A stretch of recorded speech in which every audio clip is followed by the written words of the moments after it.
오늘 우리 받으실 하나님의 말씀은 마태복음 3장 1절로 12절의 말씀입니다. 마태복음 3장 1절로 12절의 말씀 우리 함께 봉독하도록 하겠습니다.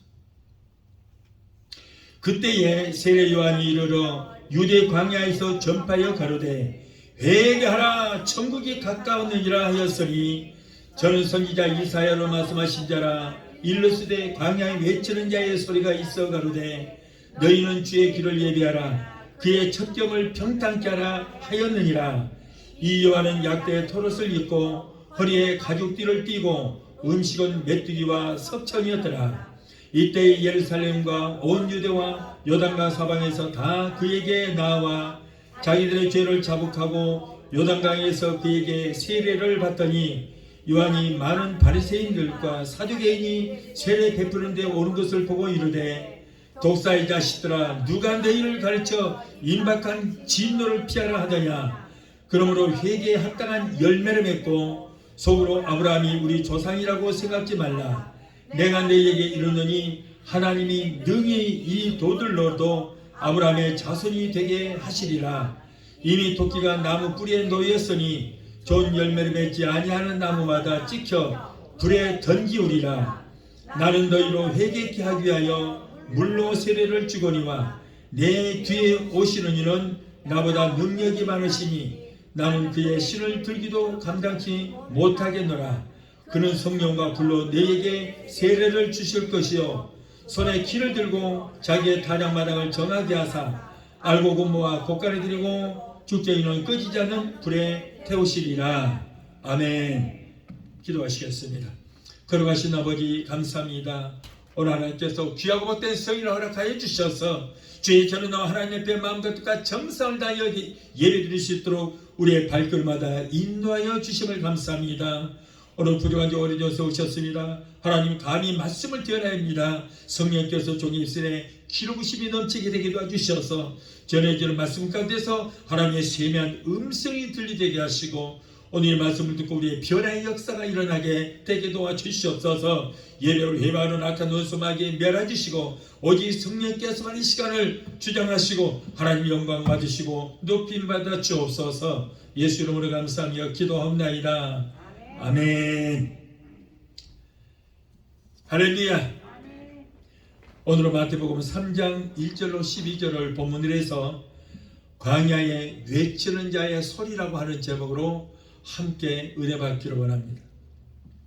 오늘 본문의 말씀은 예수님께서 이 세상에서 메시아의 사역을 시작하시기 전에 요단강가에서 세례 요한이 세례를 베풀면서 모든 백성들에게 한 설교 내용의 말씀입니다.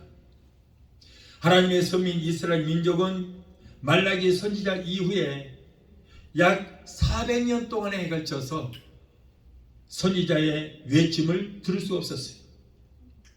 당시는 하나님의 말씀을 선지자들을 통하여 말씀을 들을 수가 있었는데 400년 동안에 하나님의 말씀이 중단되게 됐던 것입니다. 그로 인하여 국가와 민족은 어두운 세월을 보내게 됐습니다. 일찍이 아모스 선지자 외치기를 아모스 8장 11절로 12절을 보면은 주 여호와의 말씀이니라. 보라 날이 이를지라 내가 기근을 땅에 보내리니 양식이 없어 주림이 아니며 물이 없어서 가람이 아니요 여호와의 말씀을 듣지 못한 기갈이라. 사람이 이 바다에서 저 바다까지 북쪽에서 동쪽까지 비틀기면서 하나님의 말씀을 구하려고 돌아다니도 얻지 못하리니라고 했어요. 여러분, 오늘날 이 말씀은 교회들에게 주시는 경고성 말씀인 것입니다. 하나님의 말씀을 들으려고 해도 북쪽에서 동쪽까지 비틀거리면서 말씀을 구했지만은 들을 수가 없다는 거예요. 말씀다운 말씀을 들을 수 없다는 거예요. 구약시대에는 선지자들을 통하여 하나님께서 이스라엘 백성들을 말씀으로 인도하셨지만은 말라기 때부터는 세례 요한이 등장하기 전까지 하나님께서 선지자들을 통하여 말씀을 주시지를 않자 이스라엘 백성들이 혼란에 빠졌어요. 그 말씀을 구하기 위해서 여기저기 헤맸지만은 말씀을 얻지를 못했어요. 오늘날 이 시대가 바로 양식이 없어 기갈이 아니요, 물이 없어서 기갈이 아니라 말씀다운 하나님의 말씀이 없어서 기갈이 오는 시대가 되었어요. 마치 오늘날 말라기서부터 저 마태복음까지 세례요한까지 400년 동안 하나님의 말씀을 얻지 못하는 그런 시대처럼 되고 말았다는 거예요. 오늘날 교회에 하나님의 말씀은 사라진 지 오래이고 도덕과 윤리에 대해서만 가르치고 있습니다. 성공적인 인생의 삶에 대해서만 가르치다 보니 말씀이 능력이 사라지고 있다는 거예요. 하나님의 말씀을 대행할 교회가 재미있는 세상 말이나 웃기는 코미디가 난무하고 정치적이거나 재미있는 비유나 문학적이거나 철학적인 그런 말씀만 난무하는 시대이다 보니 하나님의 말씀에 기갈이 오는 시대가 되고 말았다는 거예요. 심지어는 강단에서 찬양을 불러야 되는데 찬양 대신 저 한국 세상 가요가 울려 퍼지고 있기도 합니다. 한국의 어느 교회에서는 목사가 강단에서 세상 유행가를 감정을 넣어서 멋들어지게 부르는 거예요. 그리고 사랑에 대한 시를 읊고 있어요. 참 기가 막힌 꼴사나운 꼴이 벌어지고 있어요. 더욱더 강한 것은 이날까 삼마이 삼류쇼를 이런 것을 보기 위해서 사람들이 그곳에 모여들고 있다는 거예요. 그런데 그런 세상 노래나 사랑에 대한 시를 듣고 아멘으로 화답하고 있다는 거예요. 참 기가 막힌 세상으로 살고 있어요. 그런가 하면 설교인지 코미디인지 구분이 안 될 정도로 얼굴 표정을 웃기려고 그러고 몸동작, 얼굴 표정, 말로 웃기려고 하는가 하면은 국회의원 유세장인지 교회인지 구분이 안 될 정도로 정치화되어 있는 그런 교회도 있어요. 오늘날 우리는 인터넷이나 문서를 통하여 말씀의 홍수 시대에 살고 있어요. 어디든지 들벼락하냐 하나님 말씀. 그러나 오염되고 탁한 홍수 속에서 먹을 만한 생수를 찾을 수 없다는데 더 큰 문제가 있듯이 오늘날 수많은 주옥과 같은 말씀의 홍수 시대에 우리의 영혼을 살리는 능력 있는 말씀이 없다는데 더 큰 문제가 있다는 거예요. 교회는 성경에 기록된 하나님의 말씀만을 대언하고 말씀의 의미를 잘 해석하고 가르치고 말씀대로 순종하고 하나님의 말씀대로 사는 방법을 가르치는 것이 오늘날 이 교회인 것입니다. 오늘날은 오염되지 않은 거룩한 하나님의 말씀을 들을 수 있다는 것은 정말 축복 중에 최고의 축복인 줄 믿습니다. 이와 같이 이스라엘이 하나님의 말씀이 중단이 되고 나라는 이제 그러다 보니까 망하게 됐어요. 그러다 보니까 이방 나라에 저 로마의 지배를 받아하고 정치적으로 혼란하고 백성들은 도탄에 빠지고 종교는 부패에 있는 상태에서 400년 동안 말씀이 끊어진 그런 상태에서 정막을 깨뜨리고 마지막 선지자가 나타나서 하나님의 말씀을 전하게 됐으니 그분이 바로 누구예요? 곧 세례 요한의 출현인 것입니다. 세례 요한은 광야에서 메뚜기와 석청을 먹으면서 회개하라 천국이 가까웠다라고 외쳤어요. 이 광야에 외치는 소리가 곧 말라기 선지자가 예언했던 세례 요한인 것입니다. 말라기 선지자는 세례 요한이 오기 400년 전에 예언하였습니다. 말라기 4장 5절로 6절을 보면은 보라 여호와의 크고 두려운 날이 이르기 전에 내가 선지자 엘리야를 너에게 보내리니 그가 아버지의 마음을 자녀들에게 돌이키게 하고 자녀들의 마음을 그의 아버지에게로 돌이키게 하리라. 돌이키지 아니하면 들을 건데 내가 와서 저주로 그 땅을 칠까 하노라 하였는데, 그 오리라고 한 이가 누구예요? 그 엘리야가 바로 세례 요한이었다는 거예요. 예수님께서도 세례 요한에 대해서 말씀하시기를 마태복음 11장 11절에 내가 진실로 진실로 내게 이르노니 여자가 낳은 자 중에 세례 요한보다 큰 이가 일어남이 없도다 라고 말씀할 정도로 예수님도 그래서 그렇게 소개했어요. 세례 요한은 광야에서 하나님의 말씀을 외쳤습니다. 광야는 비록 적막한 곳이지만 하나님의 음성을 들을 수 있는 곳입니다. 이스라엘의 광야는 고독한 곳이나 여호와 하나님 자신이 함께 해주시고 그곳은 하나님의 능력이 나타나는 곳이에요. 세상에는 마귀에게 지배를 당한 사람들의 향락소리와 고막을 찢는 저 울부짖음과 원망과 불평의 소리만 남아하는 곳이기 때문에 하나님의 세미한 음성을 들을 수 있는 것이 아닙니다. 여러분, 교회는 뭐예요? 광야예요. 광야. 세상에 소리가 나지 않은 이 광야 같은 교회가 하나님의 소리를 들을 수 있는 유일한 장소가 되는 거예요. 오늘날 교회들이 정치이거나 세상에 속한 소음을 교회에서 외치고 있는데, 여러분, 그런 곳에서는 하나님의 음성을 들을 수 없습니다. 세상 소리가 난무하고 그리고 세상 정치적인 문화적인 소리만 들리는 그런 곳에서는 하나님의 세미한 음성을 들을 수 없어요. 광야처럼 고요하고 거룩한 곳에서만이 하나님의 세미한 음성을 들을 수 있게 된 줄로 믿습니다. 이스라엘 백성들은 광야 40년 생활을 통하여 하나님의 능력과 하나님의 기사와 이적을 체험했습니다. 그리고 그 광야에서 하나님의 계명을 받았습니다. 그러나 광야 40년 동안 믿음 생활을 그곳에서 잘했던 사람들은 모두가 가나안에 들어갈 수 있었지만은 광야 생활을 잘못하고 원망과 불평만 일삼았던 그런 사람들은 광야에서 모두가 다 죽고 말았어요. 광야는 곧 교회요, 광야 같은 생활은 곧 신앙생활을 말하는 것입니다. 신앙생활은 하나님의 말씀을 잘 지켜 행하는 생활인 것입니다. 그러므로 여러분, 이 교회는 광야예요. 광야 생활인 것입니다. 이 광야에서 신앙생활을 잘 해야만 가나안에 들어가듯이 여러분, 이 교회 생활을 잘하고 하나님 말씀을 잘 지켜 행하는 자라만 요단강 건너서 천국을 소유할 수 있게 된 줄로 믿습니다. 하나님의 말씀대로 하나님의 계명대로 잘 지켜 행하는 사람은 우리의 영원한 가나안인 저 천국에 들어갈 수 있지만은, 그러나 그렇지 못하고 여러분, 원망과 불평과 하나님 말씀에 불순종하는 사람들은 불과 요한으로 타는 지옥에 떨어져 영원토록 고통을 당하게 될 것입니다. 신명기 8장 2절에 내 하나님 여호와께서 이 40년 동안에 내게 광야길을 걷게 하신 것을 기억하라. 자, 왜 그렇게 40년 동안 광야길을 걷게 해요? 바로 너를 낮추시며 너를 시험하사 너희 마음이 어떠한지, 그 하나님의 말씀을 지켜 행하는지 지켜 행하지 않는지 그것을 알게 하려 하십니다.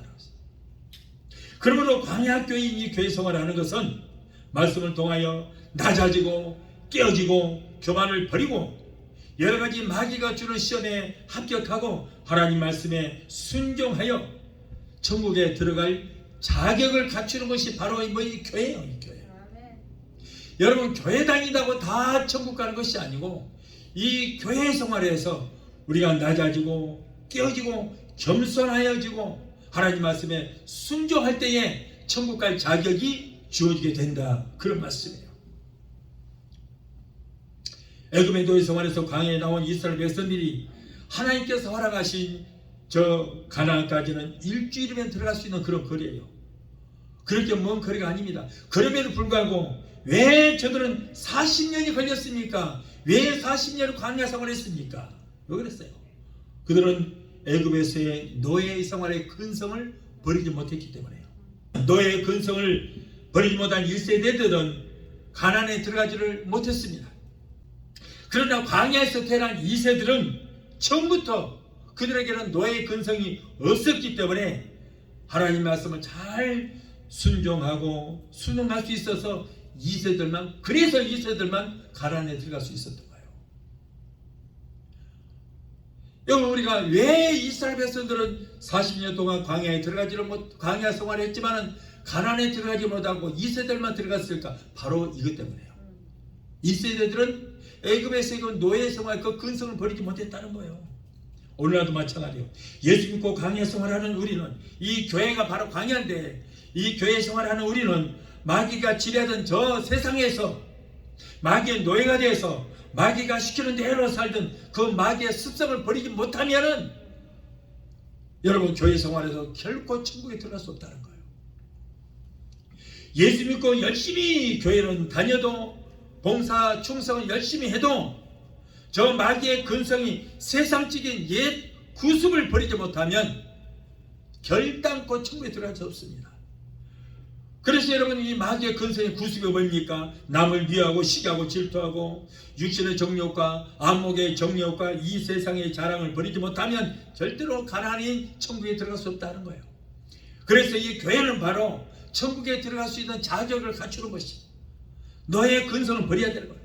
남을 미워하고 시기하고 질투하고 원망하고 비평하는 거, 육신의 정욕과 안목의 정욕과 이생의 자랑, 이걸 버려야 되는 거예요. 그래서 물과 성령으로 거듭나야 되는 것입니다. 지금 우리가 사는 이 시대는 물질의 풍요와 현대 문명의 발달로 인하여 참으로 편리한 생활을 할 수 있는 여건을 다 갖추고 있습니다. 여러분, 아무리 과학이 발달하고 문명이 발달해도 지금만큼 발달할 수는 없을 것 같아요. 정말로 발달하고 있어요. 그러나 우리가 영적으로 생각하면 이 시대는 가장 위험한, 마치 광야와 같이 원수, 마귀, 독사, 정갈과 뱀들이 도사리고 있고 죄악의 함정들이 얼마나 많은지, 이 세상은 마치 이스라엘 광야보다도 더 위험하고 더 적막한 곳이 됐어요. 여러분, 오늘날 세상 돌아가는 거 보십시오. 미국은 물론이고 심지어는 한국까지도 도덕과 윤리가 사라지고 말았어요. 심지어는 어린 아이들까지도 지금 마약을 하고 있어요. 초등학생까지도 마약을 하고 있어요. 그래서 검찰에서 마약 사범들을 단속하겠다고, 잡겠다고 그러니까 정치인들 야당에서 잡지 말라는 거예요. 대한민국을 마약 시대를 만들어서 망하게 하겠다는 거예요. 잡지 말라는 거예요. 이런 시대 우리가 살고 있어요. 여러분, 우리 주님이 이 땅에 새하늘과 새 땅을 건설하실 때에 사탄, 마귀, 귀신들이 결박되어서 영원한 불과 영원한 불못에 들어갈 것인데, 여러분, 그날이 얼마 남지 않았어요. 세상 돌아가는 거 보십시오. 이보다 더 갈 수는 없고 이보다 더 할 수는 없는 시대 우리 살고 있어요. 주님 오실 날 너무 다 갖고 왔어요. 도덕과 윤리는 땅에 떨어졌어요. 자, 이럴 때는 어떻게 됩니까? 주님 오실 때는 원수, 마귀, 사탄, 귀신들은 이제는 모두가 결박돼서 무지개에 이제 다 갇히게 될 것입니다. 그런데 그것을 누구보다도 마귀, 사탄, 귀신들이 먼저 알고 있는 거예요. 자기 때가 얼마 남지 않은 것을 알고 마지막 반항을 하고 있어요. 그래서 믿는 자라도 삼킬 자를 우는 사자처럼 지금 찾아다니고 있습니다. 정신 차려야 돼요. 우리는 영적, 육적 잠에서 깨어서 성령과 말씀으로 무장하지 않으면 우리는 원수 마귀에게 잡힐 수밖에 없어요. 마지막 반항을 하고 있어요. 믿는 자라도 삼킬 자를 우는 사자처럼 찾아다니고 있습니다. 그러므로 우리는 광야 같은 이 세상 살면서 어느 또 우리에게 들려오는 저 광야의 소리에 귀를 기울여 말씀과 성령으로 무장을 해야 될 줄로 믿습니다. 광야의 소리에 귀를 기울이라, 이 말씀은 오늘날 교회에서 들려지는 하나님의 말씀을 듣고 우리가 그 말씀으로 변화가 되지 않은 거예요. 무장하지 않은 거예요. 이스라엘 백성들은 광야에서 회개하라 라고 외치는 요한의 소리를 듣고 회개하는 사람이 있었는가 하면은 심령이 어둡고 귀가 막히고 영안이 가려져 보지 못하고 듣지 못한 사람들이 더 많이 있었어요. 그들이 아우성입니다. 듣기 싫다, 잠잠하라, 고요하라. 오늘의 우리들은 성령으로 충만하여 하나님의 음성, 곧 우리에게 들려오는 성령께서 우리에게 주시는 말씀을 귀를 기울여서 들어야 될 줄을 믿습니다. 요한계시록 2장과 3장에는 들을 귀 있는 자들은 성령이 교회들에게 하시는 말씀은 들을지어다 라는 말씀이 있어요. 들을 귀 있는 자들은 성령이 교회들에게 하시는 말씀을 들을지어다. 이런 말씀이 요한계시록 2장 7절, 2장 11절, 17절, 29절, 3장 6절, 3장 22절 이렇게 7군데나 계시록에 기록되어 있습니다. 귀 있는 자들아, 성령이 너희들에게 주시는 하나님의 말씀을 듣고 변화될지어다. 영에 들을 귀가 있는 자들은 성령님이 교회들에게 주시는 이 경고의 말씀을 듣고 우리는 깨달아야 될 줄로 믿습니다. 성령님이 주인 되시는 교회, 성령님으로 충만한 목회자, 성령으로 충만한 성도라야 영의 귀가 열려져서 성령께서 우리에게 주시는 말씀을 듣고 깨달음을 얻을 수 있게 될 줄로 믿습니다. 자, 첫째로 이 광야의 소리는 어떤 소리입니까? 세례 요한이 광야에서 외치는 소리는 회개를 촉구하는 능력의 말씀인 거예요. 요한은 광야에서 메뚜기와 석청을 먹으면서 독사와 정갈이 우글거리는 곳에서 야생 동물과 같은 그런 생활을 했어요.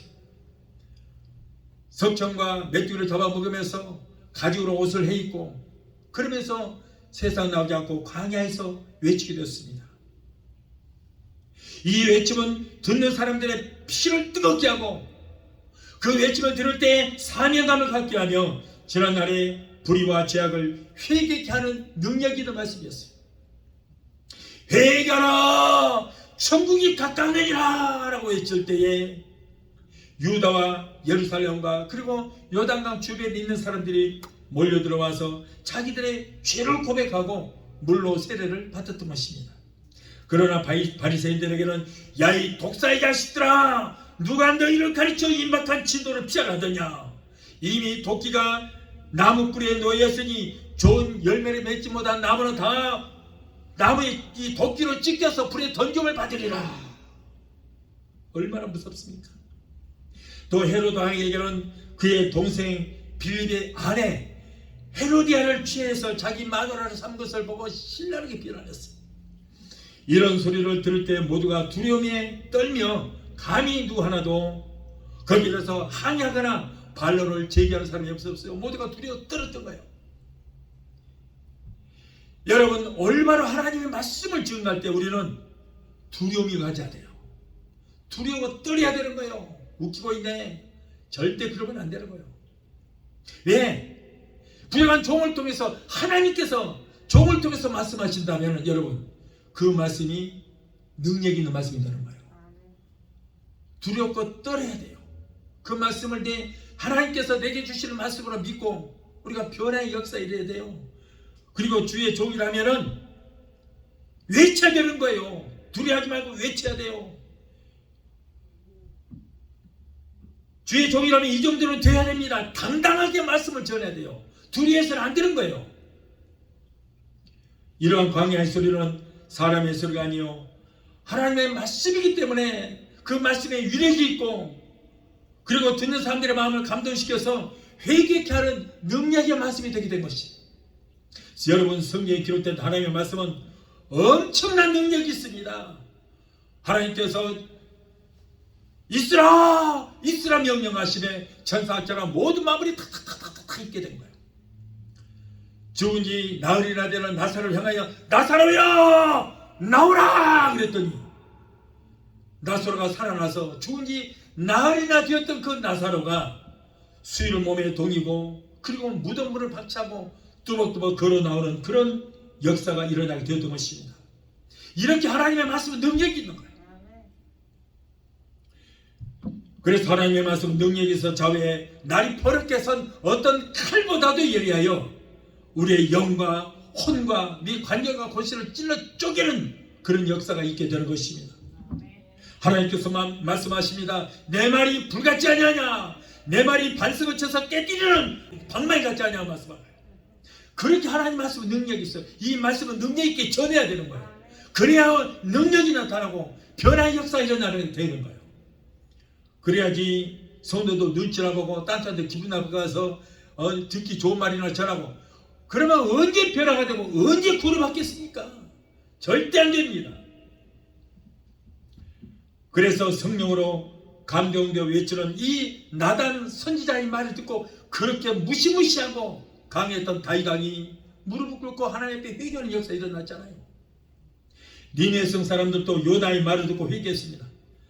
또 오순절 이후에 성령이 충만하게 외치는 저 베드로의 설교를 듣고 하루에 3,000명씩 회개하는 역사가 일어나게 됩니다.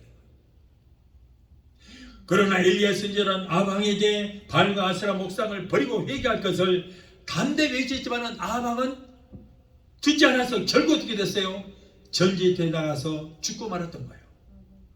오늘날 우리도 회개하라 돌이키라 라는 하나님의 말씀이 선포될 때에 우리가 돌이키지 않으면 하나님의 무서운 진노가 임하게 되는 것입니다.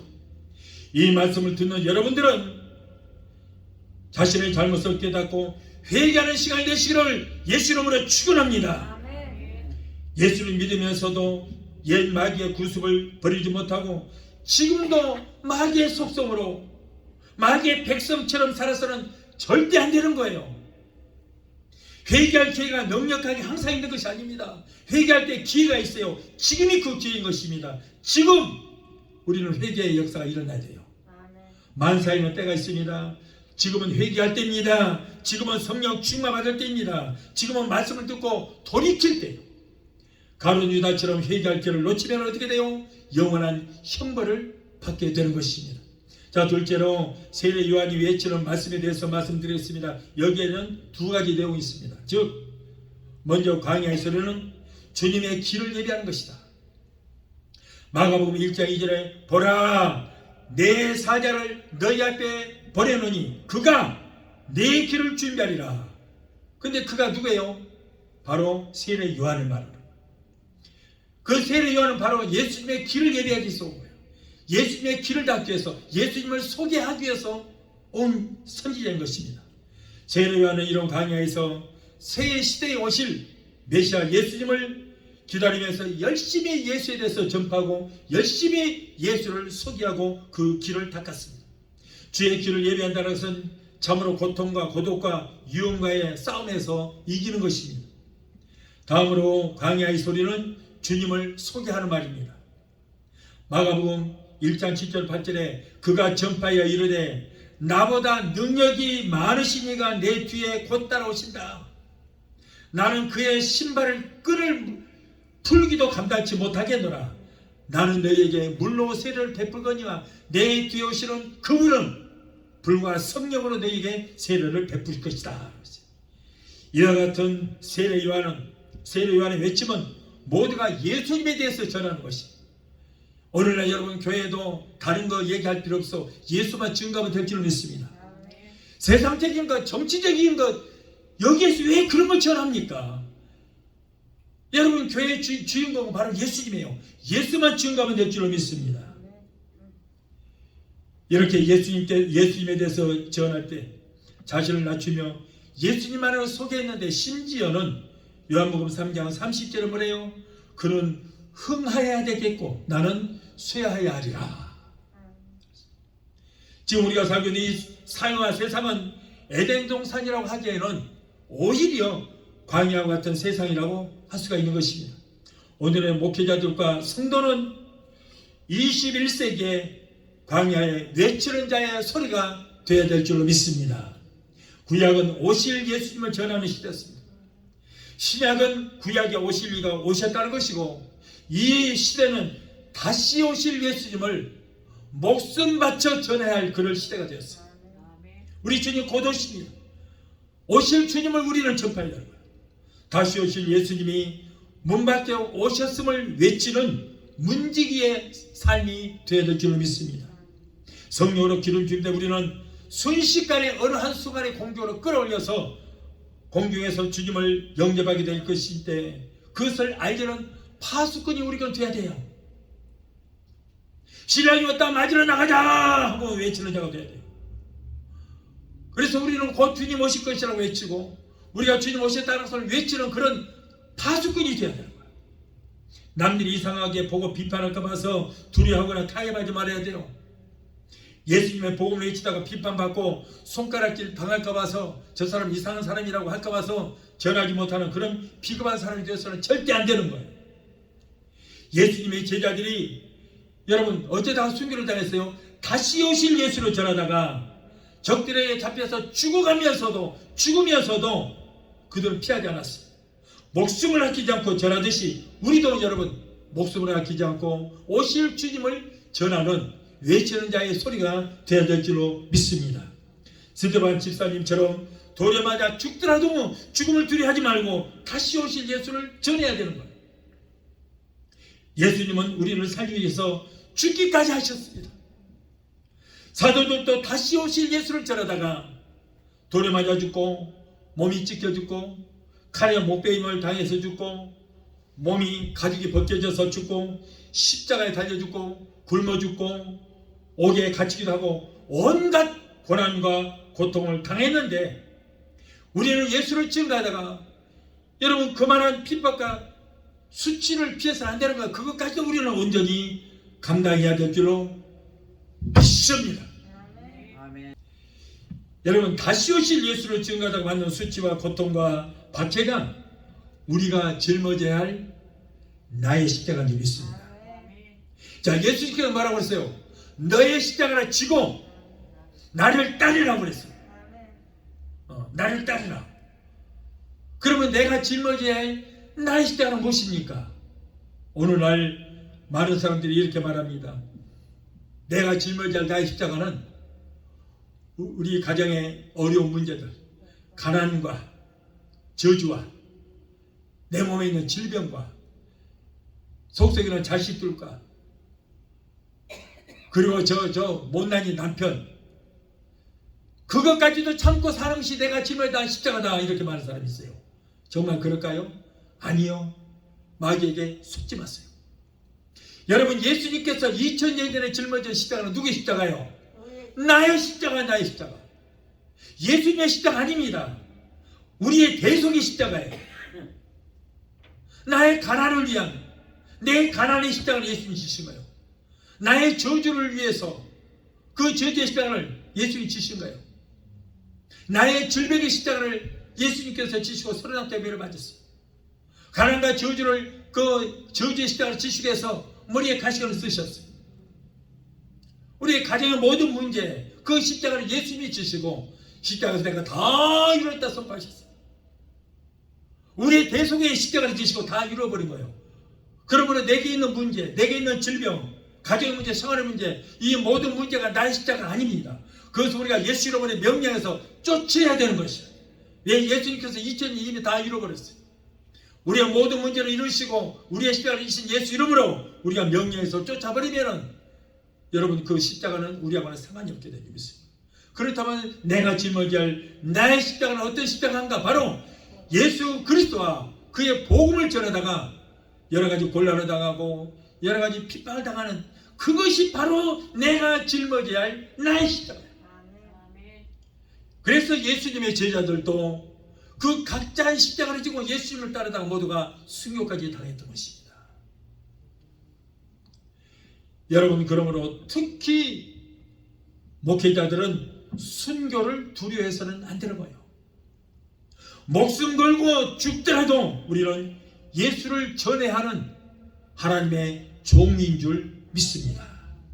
예수를 증거하다가 억울한 말을 듣고 죽음이 눈앞에 와도 두려워하지 말고 전해야 되는 거예요. 무엇이 그리 두렵습니까? 죽음이 두렵습니까? 그만한 각오도 없이 목사를 직업으로 합니까? 여러분 목사할 때 목자를 한자로 쓸 때 소우변에 양을 칠목변을 씁니다. 그래서 한자로 목자를 쓰는 거예요. 목자. 네. 그리고 사자는 스승사자예요. 그래서 목사라고 하는 것입니다. 소는 주인을 위해서 죽도록 일을 하다가 죽어서는 주인을 위해서 자신의 몸까지 단백질로 제공하고 심지어는 가죽과 뼈까지 제공하듯이 목사는 성도에게 하나님의 말씀을 목숨 바쳐 가르치고 주의 종으로서 소처럼 주의를 위해서 죽도록 일을 하다가 주의를 위해서 죽는 것이 바로 하나님의 종인 목사가 하는 일인 줄 믿습니다. 그것이 목사의 사명이에요. 어떤 분들은 목회가 힘들다고 합니다만 그런 사람이 일찌감치 목사 관두세요. 목사 자격이 없어요. 여러분 세상에 살면서 힘들지 않은 거 뭐 있어요? 뭐가 있습니까? 다 힘든 거예요. 삶 자체가 힘든 거예요. 예. 여러분 직장 생활도 목회하는 것보다 더 힘듭니다. 윗사람들 눈치 보려고 얼마나 힘든 줄 아세요? 목회하는 것보다 더 힘들어요. 사업하는 사람들 얼마나 힘든 줄 아세요? 목회하는 것보다가 몇 배는 더 힘들어요. 날씨만 좀 안 좋아도 아이고 오늘 손님이 올까 안 올까. 뉴스만 좀 안 좋아도 아이고 오늘 손님 어떨까. 장사가 될까 안 될까. 얼마나 노심초사하는데요. 목회하는 것보다 수백 배 더 힘든 거 사업하는 거예요. 세상 사는 모든 자체가 힘들어요. 다 편하게 사는 거 아니에요. 심지어는요 맛있는 거 음식 먹는 것도 얼마나 힘든 줄 아세요? 음식 먹는 거 식사하는 것도 얼마나 힘든데 땀을 뻘뻘 흘리면서 먹잖아요. 얼마나 힘든지. 음식 먹고 소화시키는 것도 힘들어서 식곤증 온다고 누워있잖아요. 모든 게 힘들어요.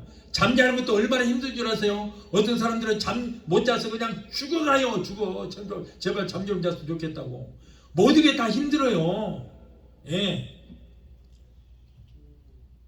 하물며 영혼을 살리는 일인 영혼 구령 사업을 위해서 편하게 하려고 했습니까? 목회가 편하게 하려고 했어. 목회를 정말 웃기는 소리 나고 있어요. 여러분 아무리 목회가 힘들어도 예수님과 사도들만 했겠어요? 그런 각오도 없이 목회자가 됐다면 뭔가 잘못 생각하고 있어요. 여러분 목회자는요 물도 통하고 불도 통하는 연단을 받아야 돼요. 그 연단 없이 하면은 목회자 자격 없습니다. 목회자 직분 대낮에 버리세요. 목회자는 연단을 받아야 돼요. 죽도록 연단 받지 않으면 안 되는 거예요. 여러분 잡초를 갖다가 불 속에다 집어넣어요. 그리고 풀무질합니다. 7배나 뜨거운 그 잡초를 갖다가 큰 망치로 두들깁니다. 자기 망치로 두들겨요. 또 식어지면 또 불색에 넣고 또 풀무질했어. 벌겋게 달궈지면 또 큰 망치로 두들기고 작은 망치로 두들기고 또 모양을 만들고 또 두들깁니다. 또 모양을 만들어주면 물속에다 집어넣고 또 불속에다가 또 집어넣습니다. 약기를 넣기 위해서 또 물속에 또 집어넣고 또 불속.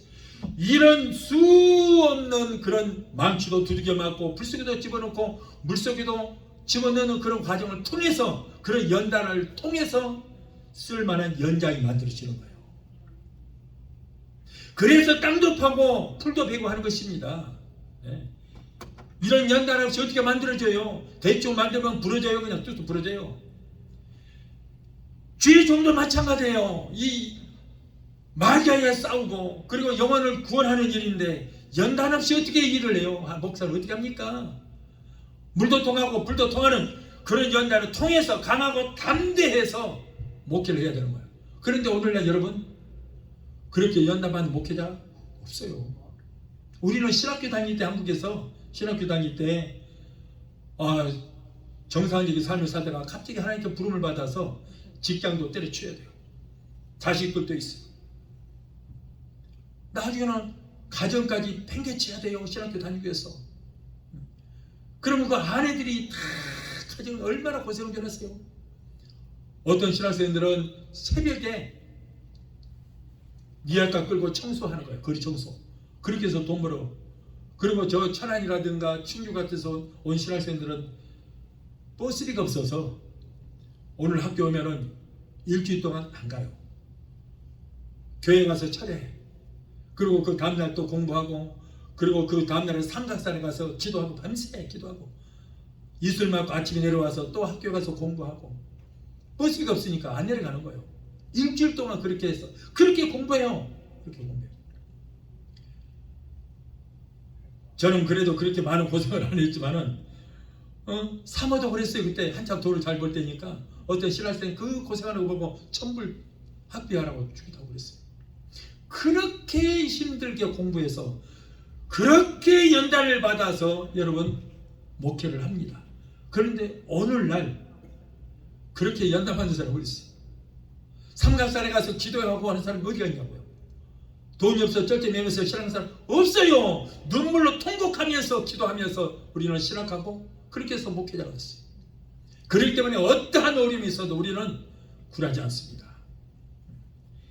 오늘날은 편하게 살다가 편하게, 그리고 미국에서는 무슨 통신으로도 하고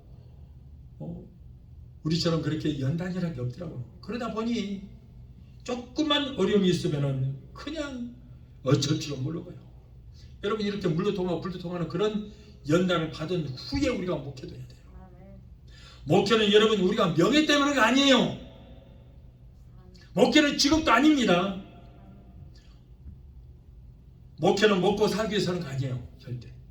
이거 해봐도 안 되고 저거 해봐도 안 되니까 목사를 해볼까 하고 하는 거 아니에요. 잘못 생각하고 있어요. 목회는 소명입니다. 목사는 하나님의 종으로서 주인 되시는 하나님을 위해서 죽기 위해서 목회하는 거예요. 알았어요? 죽기 위해서 하는 거예요. 목사는 살기 위해서 하는 것이 아니라 죽기 위해서 하는 것입니다. 목회하면서 불평하려면은 그렇게 하고 싶지 않은 걸 누가 하라고 했어요? 관두면 돼요. 어느 날 많은 목사님들이 그래요. 아니 어쩌다 목사 됐습니까? 예, 하나님이 하라고 해서 했습니다. 아니 정말로 하나님이 많이 하라고 해서 한다면은 소명감을 가지고 목숨 걸고 해야 될 거 아니에요. 그런데 웬 불평이냐 그 말이야. 그렇게 힘들고 하기 싫으면은 관둬야지요. 목회는 목숨 걸고 하는 거예요. 어떤 목회자를 보니까 맨 불평을 하더라고. 그러더니 다음날 새벽기도에 목사님이 안 나온 거예요. 그러니까 성도들이 목사님 집에 가서 보니까 텅텅 비어있어. 밤사이 도망가 버렸어요. 실제로 있었던 일이에요. 그런데 그 목사님이 어디 있었냐? 한국에 돌아다니고 있더라고요. 참 기가 막혀요. 성도들 버리고 내 양을 치라고 그랬더니 양을 버리고 도망갔어요. 그러려고 목사했냐고. 그러려고 옆에 사람도 고생시키면서. 여러분 우리는 목숨 걸고 해야 돼요. 예수님도 사도들도 죽기까지 하면서 목회했잖아요. 저는 미국에 와서 단 한 사람도 아는 사람 없는 곳에 떨어졌어요. 하나님이 광야 같은 곳에 떨쳐놨어요. 저는 기도원에, 저 마음이상 기도원에 가서 기도했습니다. 금식하면서 기도했는데 응답을 받고 3개월 만에 저는 와서 3개월 만에 교회를 개척했어요. 자, 세 번을 옮기면서 세 번을 개척을 했습니다만은 저는 단 한 번도 힘들다, 어렵다 하는 그런 말을 해본 일이 없어요. 한 번도 없어요. 여러분 개척하기가 얼마나 힘든지 아십니까? 굉장히 힘듭니다 사실. 그러나 그런지 알고 있잖아요. 청기인을 저를 오라고 불렀습니다만 안 갔어요. 개척만 했어요. 힘들어요. 그런데 힘든지 알고 했어요. 원망과 불평 해본 일이 없어요. 나같이 부족한 사람을 하나님께서 종으로 불러주시기만 해도 얼마나 황송했어요. 얼마나 감사한데 무슨 불평할 게 뭐 있어요. 저는 그냥 감사만 했어요. 몸에 무리가 와서 강가에서 이렇게 설교하다가 쓰러져서 2번씩이나 죽었다 깨어나도 저는 비겁하게 하나님 살려주세요 하지 않았습니다. 저는 예 알겠습니다. 오늘이 그날이군요. 가는 날이군요. 예 조금만 기다려주세요. 설교 끝나고요. 축도 끝나고 그때 데려가세요 그랬어요. 그러다 혼절했어요. 죽었어요. 어느 때 하나님이 다시 살려서 결국에는 축도까지 하게 만들어주더라고요. 하나님이 그런 기적이 없다. 죽고자 하면 살 것이요 살고자 하면은 죽는 것입니다. 목사는 절대 비겁해서는 안 된다는 거예요. 우리는 이 광야의 소리가 되도록 부름을 받았습니다. 세례 요한과 같이 광야 같은 이 세상에 살면서 하나님의 능력이 말씀을 전하며 목숨 바쳐 우리 예수 그리스도의 오심을 예비하고 전하는 소명과 사명을 다하는 저와 여러분이 되게 되시기를 예수 이름으로 축원합니다. 세례 요한은 어린 양으로 오실 예수님의 길을 예비하기 위해서 보내심을 받았으나 오늘날 21세기의 주의 종들은 다시 오실 예수의 길을 예비하기 위해서 보내심을 받았다는 것을 우리는 알아야 돼요. 주님은 곧 오십니다.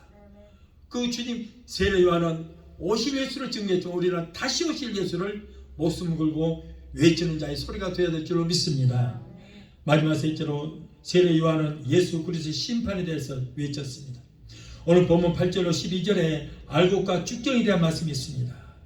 기독교 역사 중에 오순절 성령 강림 이후에 초대교회 시대를 복음의 파종기라고 한다면 1901년에 오신 누진비 성령 이후에 오늘의 이 시대는 이제는 추수기도 끝났습니다. 탈곡 시대도 끝났습니다. 지금은 알곡과 쭉정을 가리는 키즈라는 시대. 키즈라는 시대. 유대 땅 베들레헴에 2000년 전에 탄생하신 예수님은 섬기는 자로서의 희생의 제물로 오셨지만은 다시 오실 우리 주님은 추수한 알곡 신자 데려다가 하늘 곡간을 채우기 위해서 오시던 거예요.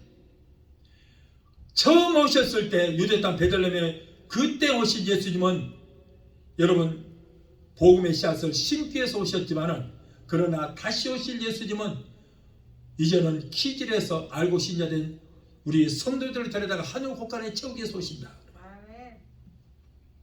본문 12절에 손에 키를 들고 자기의 타작 마당을 정하게 하사 알곡은 모아 곡간에 들고 쭉정이는 끄지지 않는 불에 태우시라 했어요. 전도서 3장 2절에 날 때가 있고 죽을 때가 있으며 심을 때가 있고 심으고서 거둘 때가 있다고 했어요.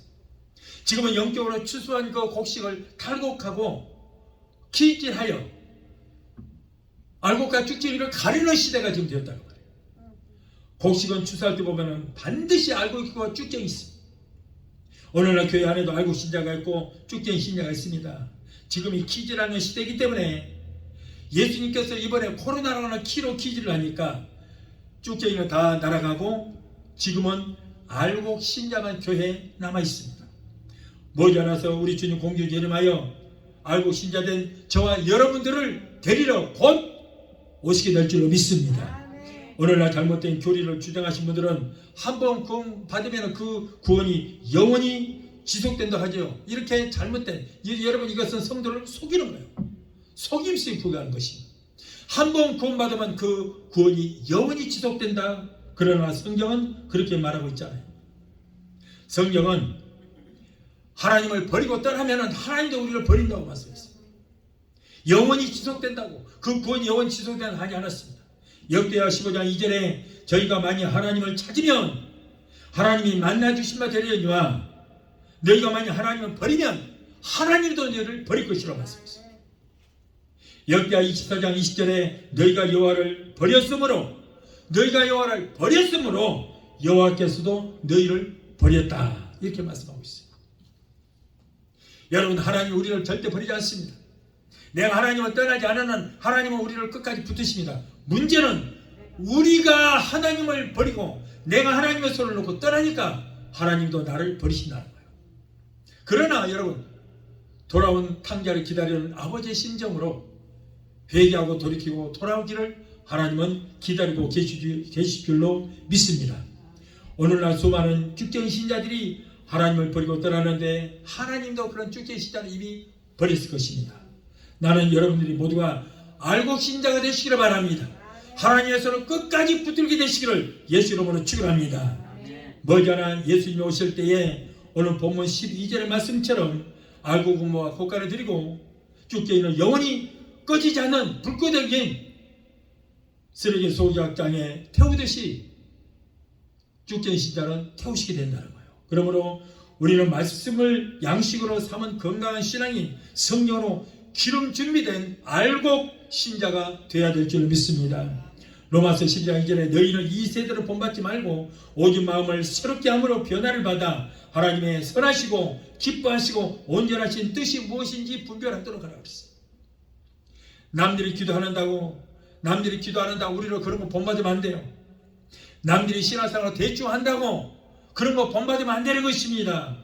남들이 예배에 빠진다고 행여 그런 모습 본받으면 안 돼요. 우리는 나는 그러지 말아야지 그래야 돼요. 우리는 이럴 때일수록 더 열심히 예배에 참석하고 더 열심히 기도하고 더 열심히 성경으로 기름 준비하기 위해서 우리는 기도해야 될 줄로 믿습니다. 사람이 도리를 해야 한다는 구실로 하나님 버리기로 헌신자 버리듯이 해서는 절대 안 되는 거예요. 하나님께 드리는 예배를 소중히 하기보다는 자기의 영혼을 책임지지 못할 다른 사람들과 관계를 더 소중히 여겨서 조금도 거리낌이나 만스러움이 없이 주의를 범하는 그런 사람들도 있습니다. 그런 사람은 알고 신자가 아니에요. 그런 사람은 성도가 아니요 교인이요 종교인에 불과한 것입니다. 성도라고 하는 말은 하나님의 거룩한 자로 구별되었다 그런 뜻입니다. 우리는 절대로 이 세상을 본받지 말고 타협하지 말아야 돼요. 또 주의를 범하면서도 아무런 양심의 가책도 느끼지 않은 그런 신자도 있습니다.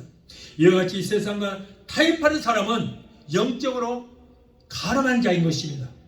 세상을 하나님과 겸하여 섬기지 못하는 것입니다. 그런 사람은 영적으로 가늠한 자예요. 세상은 풍랑이는 바다요 교회는 구원의 방주인 것입니다. 배 안에 바닷물이 들어오면 배가 바다에 빠지듯이 교회 안에 세상 풍속이 들어오게 되면 교회는 여러분 세상에 빠지고 결국에는 교회가 죽고 마는 것입니다. 영적으로 죽습니다. 그러므로 세상에 속하여 살되 세상에 물들지 말고 세상과 타협하지 말고 세상을 본받지 말고 세상을 이기며 세상을 지배하고 정복하고 다스리며 불신자들까지도 마귀까지도 인정받는 그런 성도가 되어야 될 줄로 믿습니다. 그러므로 알고 신자는 환난 날에로 승리하는 신자요 죽정의 신자로 환난 날에 떨어지는 그런 신자인 것입니다. 평안할 때야 누가 신앙생활 못하겠습니까? 어려울 때일수록 신앙을 지키기는 심히 어렵지만 우리는 끝까지 승리하는 저와 여러분이 되어야 될 줄 믿습니다. 마라톤 선수가 42.19km를 그동안에 훈련도 하고 열심히 달려왔는데 막 지금 이 라인에서 42.19km 마지막 코스에서 만일을 넘어져서 그 경기를 포기해버린다면 지금까지 훈련받고 지금까지 달려왔던 거 무슨 소용이 있어요? 끝까지 달려야 돼요. 환난은 기적과 같습니다. 기적을 하면은 알고는 안으로 모이지만 쭉쟁이는 날아가 버리고 맙니다. 누가복음 22장 31절에 시몬아 보라 사탄이 너희를 밀가부르듯 하려고 요구하였으나 그러나 내가 너희를 위하여 내 믿음이 떨어지지 않기를 기도하였으니 너는 돌이킨 후에 네 형제를 굳게하라. 알고 신자는 어려움과 환난을 당할 때 더 열심을 내고 오히려 믿음에 더욱 굳건히 서야 될 줄로 믿습니다. 이와 같은 신자가 되시기를 예수 이름으로 축원합니다. 이구동성으로 이 시대를 말세의 지발이다 말입니다. 지금 우리가 살고 있는 이 지구촌에는 곳곳에 천재지변이 끊이지 않고 일어나고 있고 철저히 기근과 지진이 일어나고 있고 홍수와 코로나 같은 전염병으로 우리들을 공포에 몰아넣고 있고 전쟁과 분쟁과 테러와 인질과 저격 사건들이 꼬리를 물고 있습니다. 말세에 일어날 일들이 지금 곳곳에서 일어나고 있습니다. 지구촌 곳곳에서 일어나고 있고 온갖 징조가 다 일어나고 있습니다. 여러분 문명과 문화가 발달되고 첨단 과학이 발달되고 경제가 부흥해졌지만은 인간의 삶에 흐르는 참된 진리가 없는 메마르고 위험한 광야 같은 그런 세상이 되고 말았습니다. 바로 하나님의 말씀이 희귀해지기 때문에 이런 일이 일어나고 있는 것입니다. 엘리 제사장 시대에 하나님의 말씀이 희귀하여 들리지 않더니 국가적으로 어려움이 닥쳐왔다고 했습니다. 지금은 주님의 추수 때요 키질하는 시대입니다. 우리는 영적 잠에서 깨야 돼요. 육적 잠에서도 깨야 되는 것입니다. 이제 일어납시다. 일어나야 합니다. 언제까지 준엄하신 하나님의 말씀이 광야의 소리가 들리는데 영안이 열리지 않아서 듣지 않고 영적 육적 잠만 자고 있어야 되겠습니까? 세례 요한이 광야에서 외치던 모습을 생각하며 오늘의 우리도 광야의 소리가 되어서 하나님의 말씀을 들을 뿐 아니라 또한 세례 요한과 같이 죄악이 관영하고 부패하고 험한 이 세상을 향하여 하나님의 심판의 말씀을 외치는 21세기의 광야의 소리가 되어서 주님의 주신 사명을 잘 감당하는 이 마지막 시대에 광야의 선지자가 다 되게 되시기를 예수 이름으로 축원합니다. 찬양 한 곡 하시고 우리 기도하시겠습니다.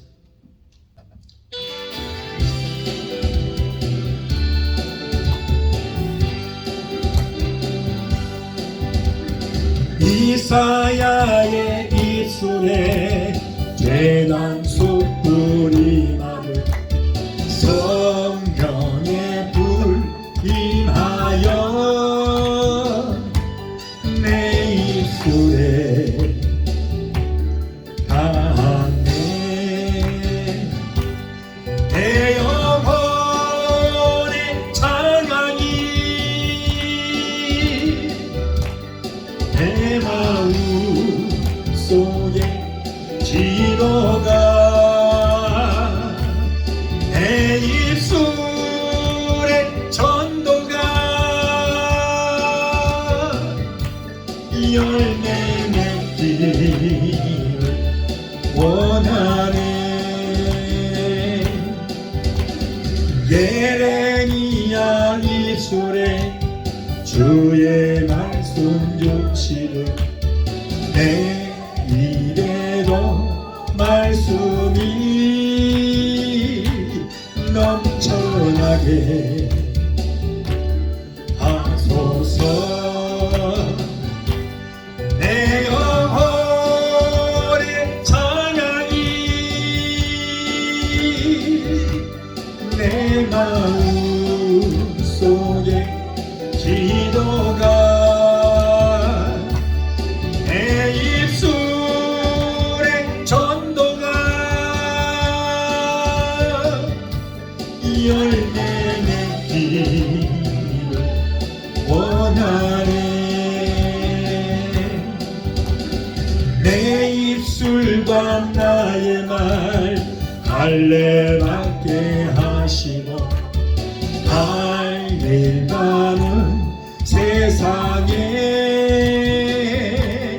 나를 보내 주소서. 내 영혼의 찬양이 내 마음 속에 기도가 내 입술의 전도가 열매 맺기를 원하네. 기도하시겠습니다. 걸어가신 하나님 아버지, 오늘 또 우리에게 귀한 말씀을 주시면 감사합니다. 오늘 말씀을 듣는 우리도 세례 요한처럼 광야에 외칠 자의 소리가 되어 다시 오실 예수님을 단디 전하는 우리 모두가 되게 도와 주시옵소서. 예수 이름으로 감사하며 기도하옵나이다. 아멘.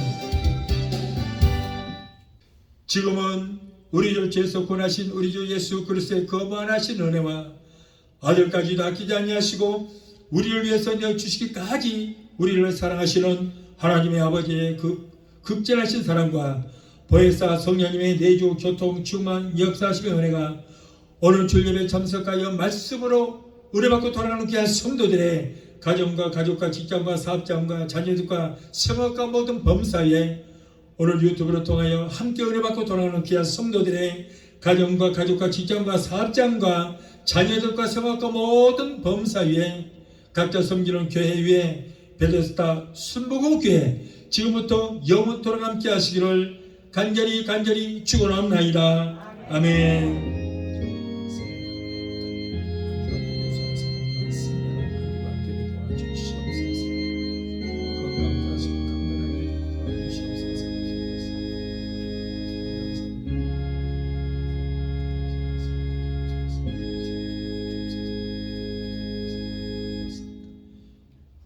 할렐루야. 하나님께 하고 말씀. 할렐루야.